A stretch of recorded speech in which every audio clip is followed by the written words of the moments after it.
Allahu Allahu Allahu Allah Allahu Allahu Allahu Allah Allahu Allahu Allahu Allah Allahu Allahu Allahu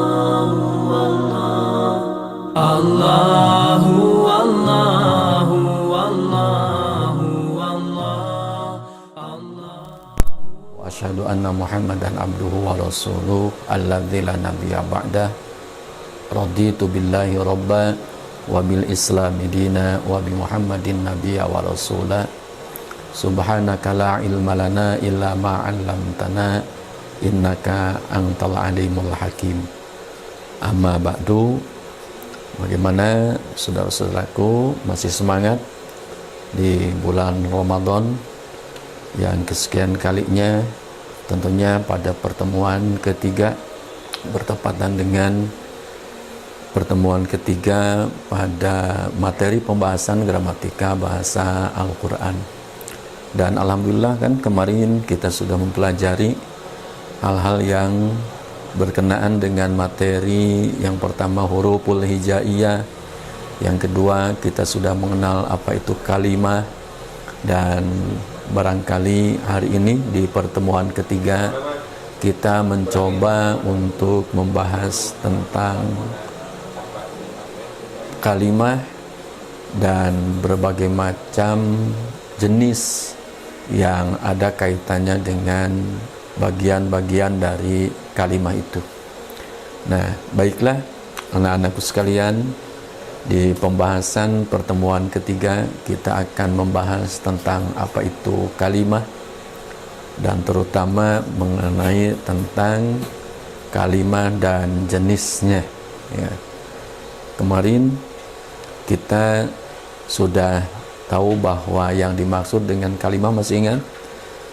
Ya, tentunya kalimah adalah sama dengan kata, atau kalimah sama dengan lafaz yang memiliki arti. Nah, sekarang kita coba ketika berapa atau misalkan terbagi berapakah kalimah dalam bahasa Arab ya, maka tidak jauh berbeda sesungguhnya pembagiannya dengan kata dalam bahasa Indonesia. Mari kita perhatikan. Yang pertama adalah ismun ya. Di sini ditulis ismun. Di bawahnya ada huruf K, kemudian isim. K-nya kita sebut kalimah. Bahkan lazimnya kalimahnya itu juga jarang disebut kembali. Cukup kita mengistilahkannya dengan istilah isim tanpa ditambahkan dengan kalimah isim. Ketika menemukan suatu kalimah yang memang kalimah itu dikelompokkan atau termasuk ke dalam kategori kalimah isim, atau cukup dengan isim sajalah gitu kan. Kemudian yang kedua ada yang disebut dengan fi'lun ya. Di bawahnya ada ka, fi'il, artinya kalimah fi'il. Kemudian yang ketiga adalah harfun. Di bawahnya ada ka, kemudian harf ya. Kemarin sudah dibahas bahwa ketika kita menuliskan kata-kata hanya dengan ha, ro, fa yang dibaca harfun, itu berarti hanya satu. Tapi kalau hurufun ha, ro, waw, fa itu menunjukkan bahwa harap yang dimaksud itu adalah banyak ya. Jadi kalau misalkan harfun itu menunjukkan kalimah tunggal, sementara huruf itu menunjukkan kalimah jamak. Nah, sekarang apa yang dimaksud dengan isim ya? Yang dimaksud dengan isim itu cukup kita padankan saja dulu ya, sementara bahwa isim itu sama dengan kata benda. Isim sama dengan kata benda. Kemudian kalimah fi'il, pengertiannya bisa dipadankan dalam bahasa Indonesia itu fi'il sama dengan kata kerja. Dan yang ketiga, apa itu harap? Untuk sementara ini kita maknai dulu, kita pahami dulu bahwa harap itu kita sebut sajalah bahwa huruf itu adalah kata penyerta. Jadi kalimah isim sama dengan kata benda, kalimah fi'il sama dengan kata kerja, dan kalimah harap sama dengan kata penyerta. Sehingga bagaimana kita nanti untuk membedakan secara spesifikasi dari masing-masing jenis kalimah yang ada. Kita akan tahu bagaimana itu kalimah isim, bagaimana kalimah fi'il, bagaimana kalimah harap. Tentunya masing-masing akan kita bisa diketahui. Nah, sederhana saja contohnya, isim atau kalimah isim, kita ke depan udah aja kita sepakati kita menggunakan istilah isim, fi'il, harap ya. Sekarang kita dalam bahasa Indonesia tentunya bisa membedakan tanpa harus mengetahui tanda dari masing-masing kalimat, mana kata benda, mana kata kerja, mana yang disebut dengan kata penyerta ya. Dalam bahasa Indonesia umpamanya ketika saya menyebutkan ini adalah penunjuk ya. Nah, kalau ditanyakan kira-kira penunjuk itu kata benda, kata kerja, ya jelas ini adalah kata benda. Mengapa disebut kata benda? Ya karena kita paham terhadap apa yang diucapkan oleh kita, bahwa memang penunjuk ini adalah merupakan benda, sehingga disebut dengan kata benda. Pun demikian idealnya dalam bahasa Arab pun sama. Ketika kita sudah mengetahui makna dari suatu kalimat, ketika kita sudah tahu arti dari satu kalimat, maka kita bisa menentukan ini isim, ini fi'il, dan ini harap. Itu singkatnya lah gitu ya. Contoh, kalau kita menyebutkan masjidun kan? Masjidun artinya apa? Masjid. Kira-kira apakah masjid itu kata benda, kata kerja, atau kata penyerta? Pasti kita akan menyebutkan masjidun itu adalah kata benda, karena memang artinya menunjukkan pada benda ya. Madrasatun, sekolah, pasti kita akan menyebutkannya kata benda, karena madrasah menunjukkan terhadap benda, dan seterusnya. Insya Allah nanti kita ke depan akan secara rinci membahas tentang kalimat isim. Kemudian fi'il, kata kerja, dalam bahasa Arab nanti berbeda dengan bahasa-bahasa yang lain. Kita akan mengetahui bahwa suatu kalimat masuk ke dalam kriteria fi'il atau disebut dengan kata kerja. Nanti kita akan mempelajari pola-pola yang dengan pola itu kita bisa membedakan bahwa kalimat tersebut masuk ke dalam kriteria kata kerja. Sementara harap, dan inilah harap yang pada kesempatan saat ini kita akan membahas tentang harap. Mengapa dibalik?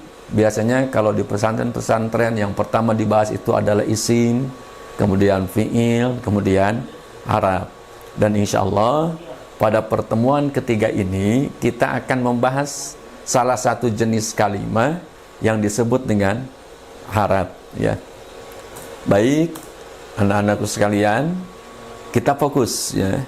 Kita coba perhatikan, kita akan membahas tentang harap ya. Kalau kita cermati di dalam Al-Quran dan pada saat kita membaca Quran, paling tidak harap itu terbagi kepada 3 bagian. Ada harap yang mendahului kalimah isim, sekali lagi, ada harap yang mendahului kalimah isim atau isim saja gitu ya. Yang kedua, ada harap yang mendahului kalimah fi'il atau fi'il saja. Yang ketiga, ada harap yang mendahului kalimah isim dan kalimah fi'il. Artinya, yang ketiga itu harap yang bisa mendahului apakah itu kalimah fi'il atau kalimah kalimah isim. Ya. Mengapa yang pertama kita bahas tentang harap dulu? Perlu diketahui nanti, karena harap itu bentuk kalimahnya baku, tidak akan pernah berubah-ubah seperti isim dan fi'il. Ya, kita akan tahu ke depan bagaimana perubahan isim dalam bahasa Arab, bagaimana perubahan kalimah fi'il dalam bahasa Arab.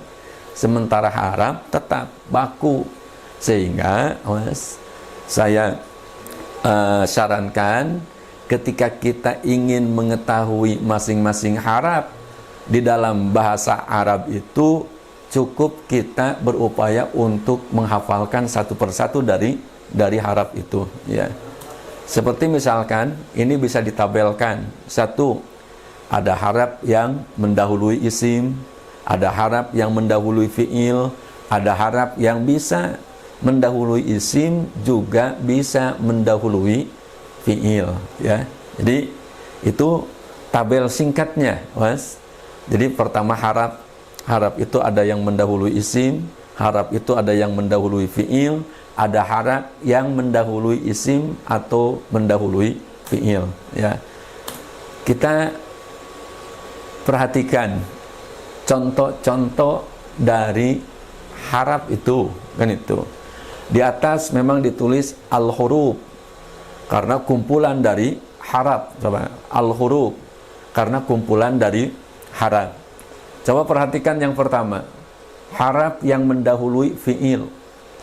Contohnya seperti qad, sa, saufa, an, lan, idzan, kai, li, lam, la, in, li, dan seterusnya. Nanti kita akan bahas secara khusus, gitu ya.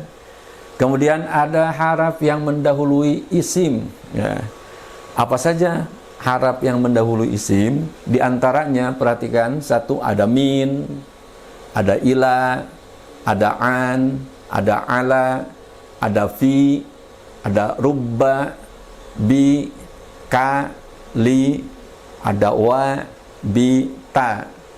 Kemudian ada inna, anna, ka'anna, lakinna, la'alla, laita, ya, illa.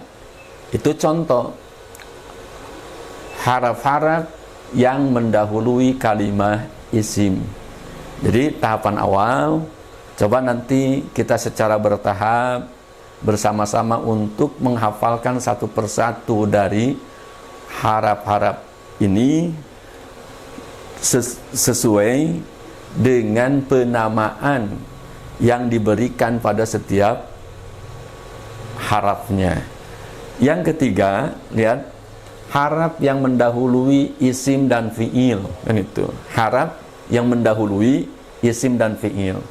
Yang pertama ada wa, kedua ada fa, ketiga ada au, keempat ada am, summa, bal, lakin, hatta, a, hal, la, ma. Nah, itu haraf-haraf yang mendahului kalimah isim. Bisa juga harap ini mendahului kalimah fi'il. Karena harap itu juga kalimah, sehingga setiap harap ini tentu memiliki arti. Di samping harap ini memiliki arti, juga nanti setiap harap memiliki nama dari masing-masing harap ini. Contoh, kita fokus ke harap yang mendahului isim. Ketika kita menemukan min, ya, kita sebut harfu jarrin. Ketika kita menemukan ila, maka sebutlah ila itu harfu jarrin. Ketika kita menemukan huruf inna, nanti dihafalkan satu persatu dengan latihan dan contohnya. Kita secara bertahap menghafalkan setiap huruf ini. Dimanapun kita menemukan min, harap jar, itu selamanya bentuknya akan seperti itu dan tidak akan pernah berubah. Nanti bagaimana harap ini dilihat dari sisi tetap dan tidaknya harokat akhir atau tanda baca akhir yang terdapat pada huruf-hurufnya, ya. Saudara-saudara sekalian, setelah kita mengetahui gambaran secara umum, ya, kriteria tentang harap itu, kita mencoba secara bertahap. Silahkan kita perhatikan. Kita mencoba yang pertama, kita membahas tentang huruful jarri, ya. Sekali lagi, huruful jar. Mengapa disebut istilahnya dengan sebutan huruful jar? Karena kan banyak hurufnya. Apa saja harap yang termasuk ke dalam harap jar, gitu kan? Itu diantaranya yang pertama min, kan itu. Coba, min, dimanapun kita menemukan ketika membaca Al-Quran, menemukan kalimah min, maka sebut saja itu adalah harfu jarrin. Disebut saja itu adalah harfu jarrin. Apalagi kedua, ila, kan itu. Min nanti secara khusus akan diberitahukan, akan disampaikan apa sajakah arti dari min, kemudian apa saja nanti arti ila. Ketika kita membaca dalam Quran kalimah ila, sebutlah bahwa ila itu adalah huruf harful jarri. Ketika kita menemukan an juga masuk ke dalam harful jarri. Ala juga sama harful jar. Fi juga disebut dengan, kita sebut harful jarri. Rubba kita sebut saja itu adalah harful jarri. Kemudian bi yang satu huruf, ka yang satu huruf, li yang satu huruf. Kemudian ada lagi wa, bi, ta. Ada 6 yang termasuk kriteria harap yang terdiri dari satu huruf, yang lainnya terdiri dari 2 huruf. Min, ila, an, ala, fi, rubba, bi, ka, li. Mengapa penulisan bi seperti ini? Karena nanti di dalam bacaan atau dalam karakter penulisannya biasanya bi seringkali disambung dengan isim sesudahnya. Ka juga sama, penulisannya seperti ini. Karakter ka juga sama dalam penulisan di Quran, nanti akan nyambung dengan kalimat sesudahnya. Pun demikian li. Sementara yang 3 ini, wa, ba, ta, itu di dalam, kan, huruf jar nanti kita akan ketahui bersama apa yang membedakan dengan yang lainnya. Jadi sekali lagi, jika nanti kita menemukan min di dalam Al-Quran, maka sebut saja atau namakan saja bahwa min itu adalah harful jarri. Min harful jarri, ya. Sementara yang 3 ini, wa, bi, ta, itu disebut dengan huruful qasam kalau kita menyebutkannya wabita. Tapi kalau satu, awas, wa, berarti tinggal hilangkan wawunya, berarti harful qasam. Sekali lagi, kalau hanya satu, harful qasam. Kalau wabita itu huruful qasam. Paham kan? Nah, sekarang kalau disebut dari min, ila, an, ala, fi, ruba, bi, ka, li, itu semua disebut huruful jarri.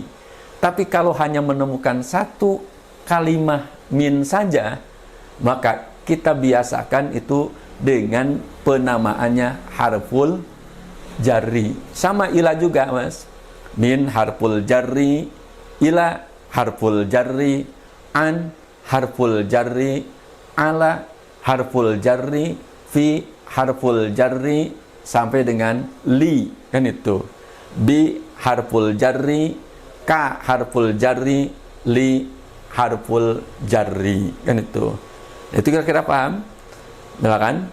Cara menghafalnya min, ila, an, ala, fi, rubba, bi, ka, li, min, ila, an, ala, fi, rubba, bi, ka, li, ya, wa, ba, ta, disebut dengan huruful qasam. Ya, silakan perhatikan. Pertama, ya, sekali lagi, min itu adalah harfu jarrin, bisa seperti itu, atau yang sebelumnya tidak disebut jarrin tapi harful jarri, ada alif lam. Bedanya nanti kita bahas dalam kajian tentang kalimah isim. Paling tidak kita tahu hari ini bahwa salah satu tanda untuk mengenal bahwa kalimah itu adalah isim, kalimah itu adalah kata benda, paling tidak kita tahu dari sisi menerima alif lam dan tanwin. Tapi tolong nanti antara alif lam dengan tanwin tidak boleh bersatu dalam satu kalimat. Kalau mau menyebutnya harful jarri, tidak boleh disebut harful jarrin ditambahkan tanwin. Kalau mau mengistilahkannya dengan harfu jarrin, tidak usahlah kita menyebutkan dan menambahkan alif lam di awal. Jadi mana saja yang sekiranya kita mudah menyebutkannya, apakah kita enaknya dengan harfu jarrin atau kita enaknya dengan harful jarri, ya. Coba kita perhatikan min harfu jarrin. Biasanya min diartikan dari, mulai dari sebahagian, daripada. Nah, nanti kita akan bisa memperkirakan apakah min itu diartikan dari, mulai dari, gitu kan, dari sebahagian, daripada. Itu ketika min sudah ada dalam satu rangkaian jumlah. Masih ingat kan jumlah? Jumlah adalah rangkaian dari beberapa kalimat. Sementara kalimat susunan yang dibangun oleh huruf hijaiyah. Coba perhatikan. Pertama, ketika kita menemukan haraf min di dalam Quran, min ada yang nunnya sukun, dan selamanya nun pada min itu akan sukun, terkecuali nanti bila mana min itu menghadapi kalimah isim yang isimnya diawali oleh alif lam, dan fathah di sana bukan fathah sesungguhnya, tapi harokat fathah yang dimaksud adalah harokat fathah bantu untuk memudahkan bacaan ketika min bertemu dengan alif lam, ya. Kedua, karakter min nanti dalam penulisan. Min itu bisa bersambung ditulisnya dengan haraf sebelumnya atau dengan kalimat haraf yang memang seringkali disambungkan dengan kalimat min. Kemudian min juga sama. Min itu bisa menyambungkan dengan kalimat sesudahnya bila mana tertuntut bahwa min itu harus bersambung dengan kalimat sesudahnya. Coba silakan ulang-ulang, ya, contoh-contoh yang ada di dalam Quran ini supaya kita terus terbiasa mengistilahkan huruf atau mengistilahkan nama-nama haraf, ya, dan sambil menghafalkan jenis dari haraf itu. Salah satu contoh kita sedang belajar tentang haraf jar, yaitu min. Maaf. Kita perhatikan contoh yang pertama. A'udzubillahi minasyaitonirrajim. Minal jinnati wan nas. Ya, kita abaikan dulu yang lainnya. Kita fokus kepada haraf min yang sedang kita bahas. Yang pertama contoh, minal jinnati wan nas. Nah, kita menemukan huruf min, ya, paling tidaklah kalaupun kita ingin menyebutkan kalimat sesudah min, karena min itu lazimnya mendahului kalimat isim, paling tidak kita tahu bahwa kalimat sesudah min itu pasti isim, kan itu. Bahwa kalimat sesudah min itu isim. Minal jinnati wan nas. Min, kan itu. Karena nyambung atau menghadapi kalimat yang beralif lam, tidak lagi dibaca min, tapi dibacanya minal jinnati wan nas. Dan fathah yang ada pada huruf mim nun ini bukan fathah yang sesungguhnya. Karena pada dasarnya min itu adalah huruf haraf jar yang keberadaan kalimahnya itu disebut apalah. Kalau dalam bahasa Arab itu mabni, gitu kan? Kalau dalam bahasa Indonesia itu tidak berubah. Tetap aja tidak akan pernah terpengaruh dan berubah oleh apapun kecuali memerlukan atau menghadapi kalimat yang beralif lam. Kalimat yang memang didahulunya itu isim yang ditandai dengan alif lam. Minal jinnati wan nas. Kalau dipisah, kita kembali lagi menyebutkannya tidak mina, tapi apa? Min, kan itu. Minal jinnati wan nas. Min harfu jarin, kan itu. Kemudian al jinnati, paling tidak sementara kita sebut aja dulu. Al jinnati itu adalah isim. Dua aja dulu, gitu kan? Kita tidak harus tergesa-gesa. Kita melatih dulu sambil melancarkan dan sambil menghafalkan satu jenis kalimat dengan menyebutkan nama dari kalimat itu, ya. Dan dari awal coba cermati, coba rasakan ketika kalimat-kalimat yang didahului oleh min, coba perhatikan tanda baca akhirnya, kan itu. Sekian dulu lah. Coba perhatikan tanda baca akhirnya. Minal jinnati wan nas. Minal jinnati, kan itu. Satu. Salamun qawlam mir rabbir rahim. Mir rabbin, ya. Ada min, ada rabbin.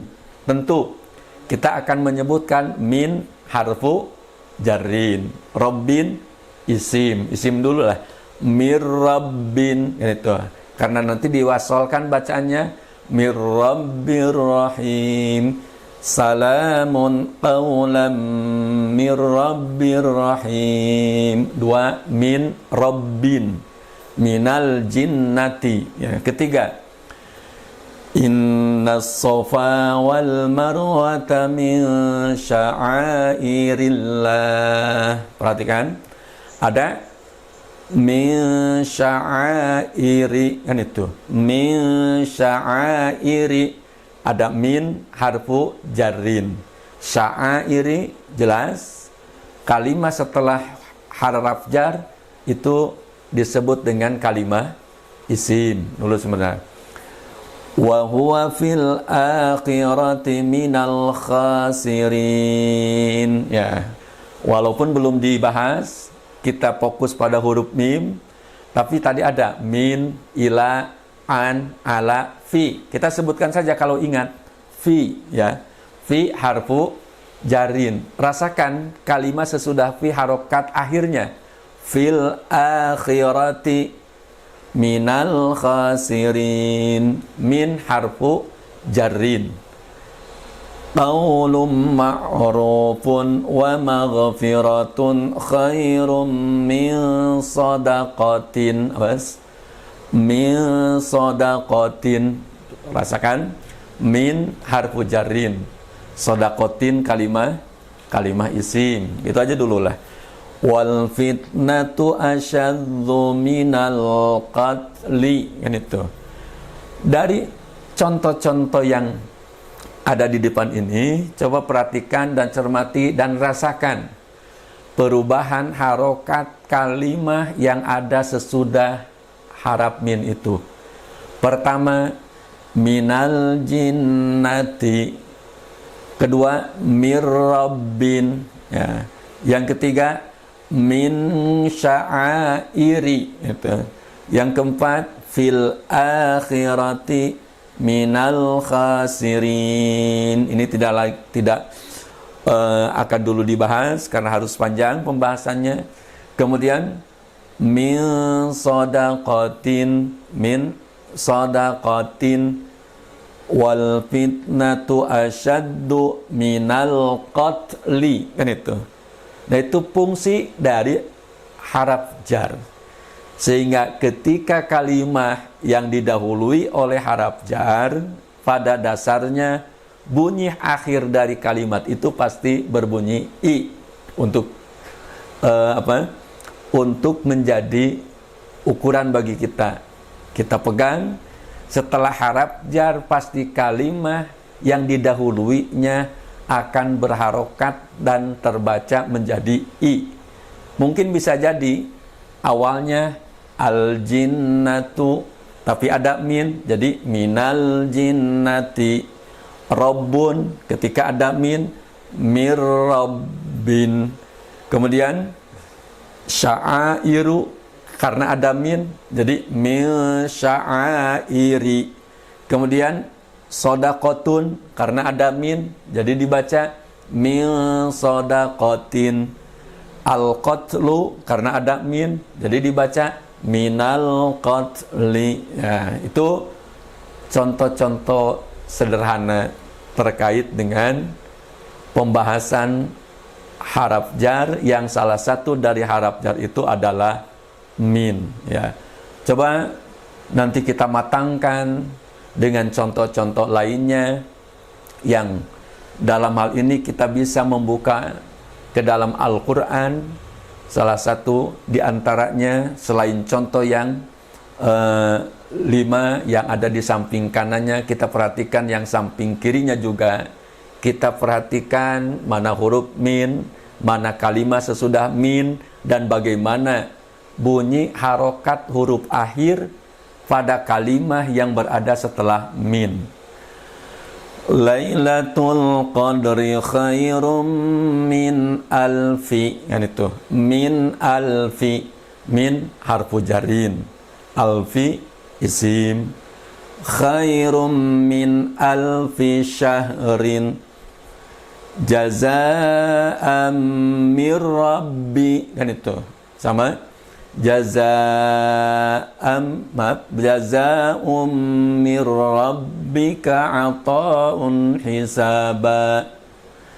Tanzilum min rabbi. Nah, ada min jadi rabbi. Kemudian wala ta'amun illa min ghislin. Nasrum minallahi. Nasrum minallahi. Mungkin sebelumnya dibaca Allahu, karena ada min harfu jarin, maka kalimat sesudahnya dibubuhi harokat i, maka terbaca nasrum minallahi wa fathun qarib. Nasrum minallahi wa fathun qarib. Wa maghfiratum minallahi. Dan itu ada min, ada Allah. Min Allahi, min haraf jar, Allahi isim, waridwan. Nah, ini barangkali nanti kita matangkan, diulang-ulang dibaca dari contoh-contoh salah satu dari haraf jar yang pada kesempatan ini kita mencoba mempraktekkan salah satu dari haraf jar, yaitu min. Dan insya Allah kedepannya kita juga akan menemukan haraf-haraf jar yang lainnya. Nah, dengan catatan, tolong haraf jar yang tadi sudah kita hafalkan, sekali lagi, min, ila, an, ala, fi, rubba, bi, ka, li, itu tolong dimantapkan dan dihafalkan, sehingga ketika kita membahas tentang contoh-contoh yang terkait dengan haraf jar, kita sudah tidak merasa asing lagi ketika membaca Al-Quran. Pasti kita akan menyebutkan pada saat kita ditanya, min apa? Min adalah haraf jar. Atau kalau ditanya, apakah min itu kalimah? Ya, min itu adalah kalimah. Alasannya, karena min adalah lafaz yang memiliki arti. Apa arti min? Bisa dari, bisa mulai dari sebahagian, dari fada, kan itu. Itu arti min. Maka lafaz yang memiliki arti tentu disebut kalimah. Kalau ditanya jenis kalimah apakah min itu? Kalimah haraf. Dan kalau ditanyakan lagi haraf apakah min itu? Min itu adalah haraf jar. Ya, itu barangkali materi yang terkait dengan jenis kalimah yang tadi sudah dikemukakan. Kita ingat lagi bahwa kalimah terbagi 3, 1 kalimah isim, 2 kalimah fi'il, 3 kalimah haraf atau kata benda, kata kerja, dan kata penyerta atau kata perangkai. Paling tidak kita mengawali dalam pembahasannya tidak diawali dengan membahas isim, tidak diawali dengan membahas fi'il, tapi kita coba dulu matangkan adalah jenis-jenis kalimah haraf. Mudah-mudahan semua haraf kita sudah hafal, sehingga ketika kita sedang membahas isim, kita sudah tidak lagi asing dengan nama dan jenis haraf ketika dibuat dalam bentuk contoh-contoh, amsilah-amsilah, kalau sudah masuk ke dalam rangkaian jumlah. Itu barangkali anak-anakku sekalian, para peserta, semoga pembahasan kali ini bisa menambah ilmu bagi kita sekalian, terutama ilmu yang berkaitan dengan jenis kalimah dalam bahasa Arab. Yang terakhir, marilah pertemuan ketiga ini kita akhiri saja dengan bersama-sama berdoa. Allahumma anfa'na bima 'allamtana wa 'allimna ma yanfa'una warzuqna ilma yanfa'una wa zidna ilman walhamdulillahi rabbil alamin. Wassalamualaikum warahmatullahi wabarakatuh. Mon Seigneur, vous êtes le seul que j'adore.